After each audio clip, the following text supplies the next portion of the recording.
Snow white పెళ్లి వేడుక. ఇక పెళ్లి రోజు రానే వచ్చింది. ఆ రాజ్యం అంతటా సంబరాలతో మారుమోగిపోతుంటే ఆ రాజ్యానికి పక్క రాజ్యంలోని పరిస్థితి వేరే విధంగా ఉంది. ఆ రాజ్యం మరెవరిదో కాదు, స్నో వైట్ తండ్రిది. అందరితో పాటు స్నో వైట్ సవతి తల్లికి కూడా పెళ్లి ఆహ్వానం అందింది. తన అందం గురించి తప్ప వేరొక ఆలోచన లేని రాణి ఆ పెళ్లి కోసం ఖరీదైన దుస్తులు, నగలు సిద్ధం చేసుకుంది. పెళ్లినాడు ఎంతో అందంగా అలంకరించుకుని ఆ అద్దంలో తన ప్రతిబింబాన్ని చూసి తానే మురిసిపోయింది. ఇంత అందం నాకు తప్ప ఇంకెవరి సొంతం కాదు, నన్ను చూసిన వాళ్ళు అందరూ నన్ను చూస్తూనే ఉంటారు ఆ రోజు అని తన గురించి తానే గొప్పలు చెప్పుకుంది. అలా తన అందాన్ని ఆస్వాదిస్తున్న సమయంలో హఠాత్తుగా రాణికి తన అద్దం గుర్తుకు వచ్చింది. ఎంతో అందంగా తయారైంది కదా, ఒక్కసారి ఆ అద్దాన్ని అడిగితే బాగుంటుంది అని ఆ అద్దాన్ని బయటికి తీసి గోడకు తగిలించింది. తన తలను పొగరుగా ఎగరవేస్తూ ఆ అద్దం ముందు నిలబడి, ఓ అద్దమా, అందరికంటే అందమైన వారు ఈ ప్రపంచంలో ఎవరు అని అడిగింది. రాణి, నువ్వు అందమైన దానివే కాదన్ను, కానీ నీకంటే అందమైంది రాకుమారుడికి కాబోయే భార్య అని సమాధానం ఇచ్చింది అద్దం. ఇక ఆ జవాబు వినగానే ఎక్కడ లేని నిరసం వచ్చింది రాణికి. ఆ సమాధానం తలుచుకుని వినరాని వార్త విన్నట్లుగా భయపడిపోయింది. ఎంతో కష్టపడి స్నో వైట్ని చంపితే ఇప్పుడు ఈ రాణి ఎవరు అని తలపట్టు కూర్చుంది ఆమె. ఏం చేయాలో అర్థం కాక అలాగే తన మందిరంలో కూర్చుండిపోయింది రాణి. తనకంటే ఎంత అందంగా ఉంటుందో పెళ్లి కుమార్తె అని తలుచుకుని తలడిల్లిపోయింది. పెళ్లికి వెళ్ళాలా లేక మానాలా అని మరెన్నోసార్లు ఆలోచించింది. ఒకవైపు వెళ్ళవద్దని ఉన్నా మరొకవైపు తనకంటే అందమైన ఆ పెళ్లి కూతురు చూడాలనుంది. అలా పెళ్లి కూతురు గురించి ఆలోచిస్తున్న కొలది ఆమె హృదయం కోపంతో, అసూయతో, కసితో నిండిపోయింది. ఇంట్లో ఆగలేక, తనకంటే అందమైన స్త్రీని చూసే ధైర్యం లేక అలాగే చాలాసేపు ఉండిపోయింది. కొంతసేపటికి ఇక లాభం లేదని తేల్చుకుని ఎలాగైనా ఆ కొత్త రాణిని చూసే తీరాలి అని అనుకుంటూ తన మందిరం నుండి బయటపడింది రాణి. ఆ కొత్త రాణి మరెవరో కాదు, స్నో వైట్ అని ఆమెకు ముందే తెలిసి ఉంటే ఆ పెళ్లికి ఆమె వెళ్లేది కాదేమో.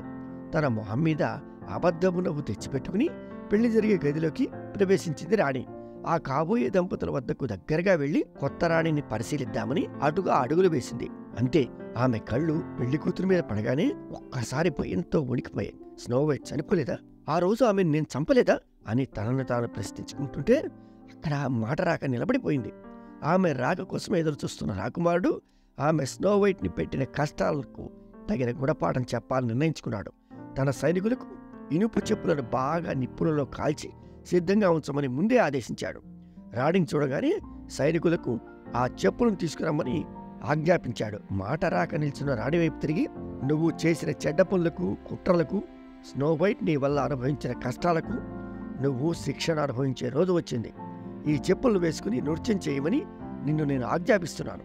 ఇదే నీకు శిక్ష అని యువరాజు గర్జించాడు. ఎవరు చెప్పినా వినకుండా రాణిని ఆ కాలే చెప్పులతో పెళ్లి వేడుకలు పూర్తయ్యేంత వరకు నాట్యం చేయమన్నాడు.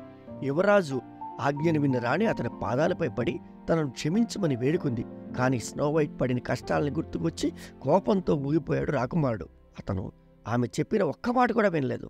ఆ చెప్పులు వేసుకోకపోతే ఆమెను అక్కడికక్కడే చంపేస్తానని ప్రతిజ్ఞ చేశాడు కూడా. ఇక వేరే దారి లేక ఆ రాణి మండే ఆ చెప్పులు ధరించి తన ప్రాణం పోయేంత వరకు నాట్యం చేస్తూనే ఉంది. కాళ్ళు కాలి ఇక బ్రతికేందుకు కోరిక ఓపిక లేక తాను నాట్యం చేస్తున్న చోటే ప్రాణాలు విడిచింది ఆ దుష్టురాలైన రాణి. రాణి మరణించడంతో ఊపిరి పీల్చుకుని స్నో వైట్ రాకుమారుని పెళ్లి చేసుకుని ఆనందంగా జీవించింది. పెళ్లి తర్వాత తాను రాణి అయినా తన ఆప్తమిత్రులైన మరుగుజ్జులను ఏనాడూ మరవలేదు స్నో వైట్. అమ్మ, నాన్న అన్నీ తామే అయి జాగ్రత్తగా తనను కాపాడిన మరుగుజ్జులంటే స్నో వైట్కి ఎనలేని అభిమానం, ఇష్టం ఏర్పడ్డాయి. అవి రోజులు గడుచుకుంది పెరిగాయి తప్ప తరగలేదు. తరచూ అడవిలో ఉన్న వారి చిన్న ఇంటికి వెళ్తూ వాడితో సమయాన్ని ఆనందంగా గడుపుతూ ఎలాంటి చీకు చింత లేకుండా మిగిలిన జీవితాన్ని ఒక రాకుమారులాగే గడిపింది అందాల యువరాణి స్నో వైట్.